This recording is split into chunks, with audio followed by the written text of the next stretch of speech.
Nama saya Tadi Sabuka dan selamat menyaksikan presentasikan A.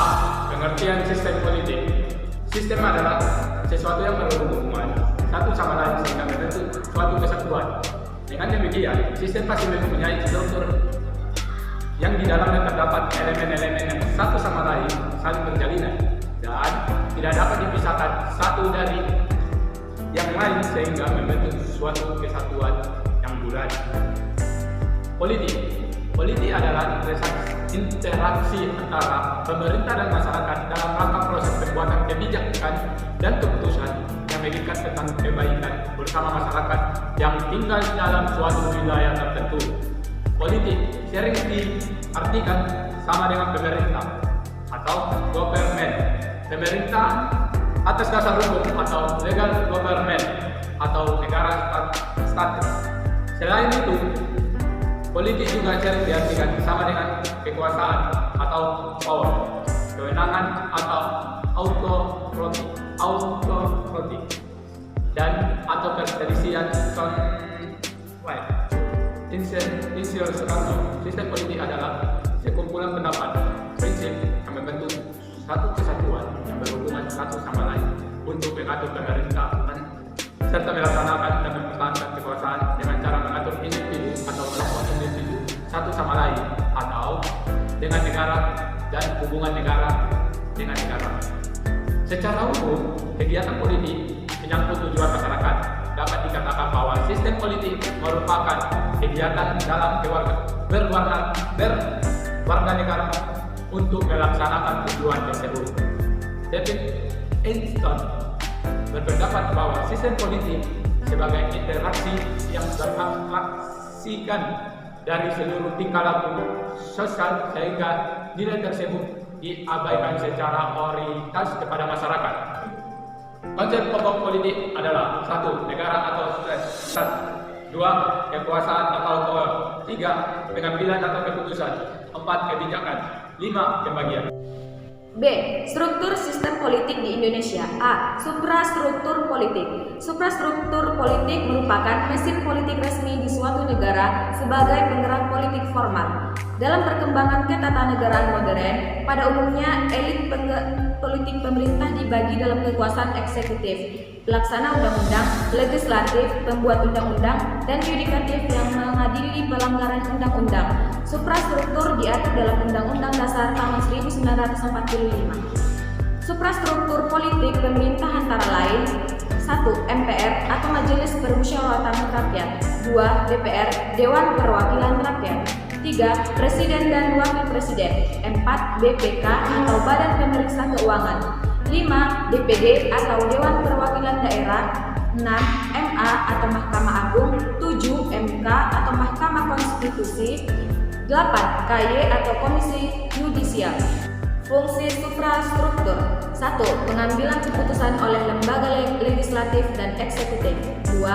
Pelaksanaan keputusan oleh lembaga eksekutif dan aparat birokrasi, 3. Pengawasan pelaksanaan oleh badan yudikatif.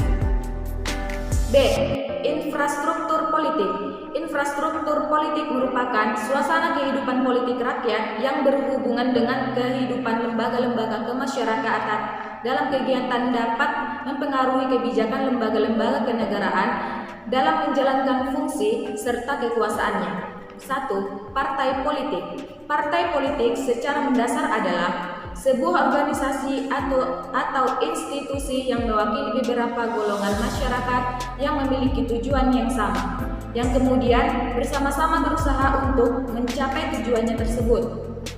Tujuan partai politik yaitu berpartisipasi dalam sektor pemerintahan, berusaha melakukan pengawasan, berperan untuk menyerap tuntutan-tuntutan yang masih mentah.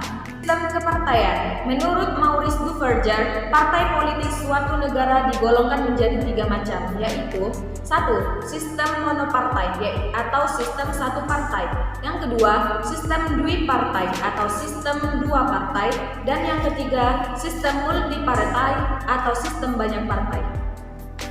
2. Golongan kepentingan atau interest group. Kelompok kepentingan merupakan kelompok yang berusaha mempengaruhi kebijakan pemerintah tanpa berkehendak memperoleh jabatan publik. Kelompok ini tidak berusaha menguasai mengidentifikasikan kelompok kepentingan ke dalam jenis-jenis kelompok.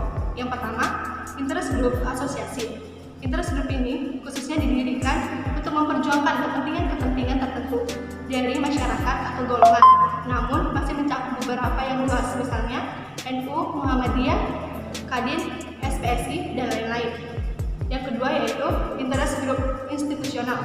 Interest group ini pada umumnya terdiri atas berbagai kelompok manusia berasal dari lembaga yang ada dengan tujuan untuk memperjuangkan kepentingan-kepentingan orang-orang yang menjadi anggota lembaga yang dimaksudkan, misalnya PGRI, IDI, dan organisasi seprofesinya. Yang ketiga yaitu interest group non-asosiasi. Interest group ini didirikan secara khusus dan kegiatannya juga tidak dijalankan secara teratur, tetapi aktivitas kelihatannya dari luar apabila masyarakat memerlukan dan dalam keadaan mendesak. Yang dimaksud dengan masyarakat dalam hal ini dapat mewujudkan masyarakat setempat tinggal, masyarakat seasal pendidikan, masyarakat seketurunan, dan lain sebagainya. Selanjutnya, interest group anonim. Interest group ini dapat menjadi secara mendadak dan tidak bernama. Aktivitas pada umumnya berupa aksi-aksi, demonstrasi, atau aksi-aksi bersama. Untuk mencegah dampak aktivitas buruk kelompok ini, pemerintah mengeluarkan Undang-Undang Nomor 9 Tahun 1998 tentang hak mengeluarkan pendapat di muka umum.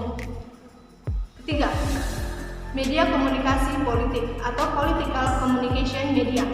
Media komunikasi politik adalah salah satu instrumen politik yang berfungsi menyampaikan informasi dan persuasi mengenai politik baik dari pemerintah kepada masyarakat maupun sebaliknya. 4. Kelompok penekan atau pressure group. Golongan penekan adalah golongan manusia yang tergabung sebagai anggota suatu lembaga kemasyarakatan dengan aktivitas yang tampak dari luar sebagai golongan yang sering mempunyai kemauan untuk memaksakan kehendaknya kepada pihak penguasa. Yang kelima yaitu tokoh politik atau political figure. Tokoh politik adalah orang-orang yang lalu lalang atau yang bekerja di dunia politik dan eksis di kalangan masyarakat, berperan penting dalam mengambil keputusan-keputusan dan berpengaruh dalam suatu wilayah. C. Sistem politik Indonesia. Sistem politik Indonesia diartikan sebagai sekumpulan atau keseluruhan berbagai kegiatan dalam negara Indonesia yang berkaitan dengan kepentingan umum, termasuk proses penentuan tujuan, upaya-upaya mewujudkan tujuan, pengambilan keputusan, seleksi, dan penyusunan skala prioritasnya. Menurut Gabriel Almond dan G. Bingham Powell, sistem politik dapat dikategorikan menjadi tiga, yaitu sistem primitif dan intermittent, sistem tradisional, dan sistem modern. Menurut Alfian, sistem tradisional dapat dikelompokkan menjadi 4, yaitu menjunjung otoritas, anarki, demonstrasi, demokrasi dalam transisi. Beberapa sistem politik pada negara berkembang antara lain, yang pertama yaitu autokrasi tradisional, yaitu kebaikan bersama, identitas bersama, hubungan kekuasaan. Yang kedua yaitu totaliter. Totaliter yaitu menggunakan cara paksa dalam berpolitik. Totaliter dapat dibagi menjadi dua, yaitu politik komunis dan fasis. Menurut Karl J. Pendrick, ciri diktator modern memiliki yaitu ideologi resmi, pengawasan pemerintah, monopoli media dikontrol oleh penguasa dan partai, pengendalian terpusat melalui birokrasi, kontrol yang ketat terhadap militer. C. Sistem demokrasi. Sistem demokrasi adalah sistem yang memelihara keseimbangan antara konflik dan konsensus, hanya mentalis konflik yang tidak menghancurkan mekanisme. D. Sistem di negara berkembang. Politik ini menerapkan trial dan eras yang mencari sistem yang sesuai dengan sistem ini. Perlu adanya hubungan yang bersifat kasual dan organik. D. Dinamika politik Indonesia. Dalam tinjauan teoritis, banyak terdapat pengertian politik. Menurut Hogarth, adalah suatu usaha manusia tidak hanya menyesuaikan diri secara pasif terhadap perubahan-perubahan dalam lingkungannya, melainkan dengan cara aktif memberi kontrol serta menerapkan kebijakan kepada rakyat.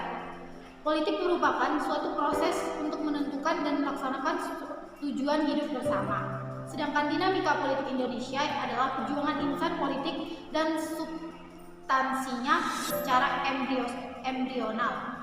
Dinamika politik Indonesia sejak merdeka hingga sekarang ditinjau dari perkembangan bisa dibedakan menjadi beberapa fase, yaitu yang pertama fase perang kemerdekaan tahun 1945 sampai dengan 1949. Yang kedua fase RIS pada tahun 1949. Yang ketiga fase UDS tahun 1950 sampai dengan 1959. Yang keempat fase demokrasi politik pada tahun 1959 sampai dengan 1965. Yang kelima fase Orde Baru yaitu pada tahun 1966 sampai dengan 1998. Yang keenam fase reformasi. Proses perkembangan politik di Indonesia. Sistem politik di Indonesia mengalami pasang surut sejak berdirinya Negara Kesatuan Republik Indonesia. Sejarah sistem politik Indonesia dilihat dari proses politiknya bisa dilihat dari masa-masa berikut, yaitu masa pra-kolonial, masa kolonial atau penjajahan, masa demokrasi liberal, masa demokrasi terpimpin, masa demokrasi Pancasila, dan masa reformasi. Masing-masing masa tersebut kemudian dianalisis secara sistematis dari aspek penyaluran tuntutan, pemeliharaan nilai, kapasibilitas, integrasi vertikal, integrasi horizontal, gaya politik, kepemimpinan, partisipasi massa, keterlibatan militer, aparat negara, dan stabilitas. F. Perilaku politik yang sesuai aturan. Perilaku politik adalah perilaku seseorang yang berkaitan dengan kekuasaan. Pada dasarnya ada 5 alasan, yaitu ingin mendapatkan materi, 2. untuk mengejar prestasi atau kehormatan, 3. ikut-ikutan teman, 4. bentukan universal, dan 5. sesuai dengan aturan yang berlaku. Perilaku politik pada dasarnya bersifat individual. Hal ini dapat dilihat dari sifat geraknya sebagai berikut.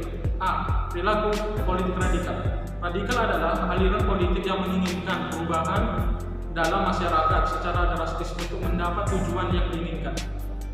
Ciri radikal adalah lebih mementingkan emosi daripada rasional agar tujuan yang diinginkan terwujud. B. Perilaku politik liberal. Perilaku ini lebih mengutamakan kebebasan dan memperjuangkan kepentingannya, tapi bertumpu pada aturan yang berlaku dan selalu menghormati HAM. C. Modern. Modern adalah perilaku sebisa mungkin mengakomodasi semua kepentingan dan selalu menghindari sikap yang ekstrim. Kelompok tengah dan kelompok ini mempertahankan prinsip dengan cara akomodatif dan persuasif. D. Perilaku politik status quo merupakan perilaku yang mempertahankan agar kekuasaan yang memiliki tidak lepas. E. Perilaku politik reaksioner, yaitu perilaku politik yang selalu meletakkan diri pada posisi kontes dengan aksi massa walaupun tidak dilakukan dengan kekerasan. F. Perilaku politik konservatif adalah sikap politik yang menginginkan tradisi lama yang stabil dan selalu menghindari perubahan secara radikal. Baik, demikianlah hasil video presentasi dari kelompok kami. Semoga dapat bermanfaat bagi teman-teman semua. Bila ada pertanyaan, mohon ditulis di kolom komentar. Sekian dan terima kasih. Wassalamualaikum warahmatullahi wabarakatuh. Salam mahasiswa.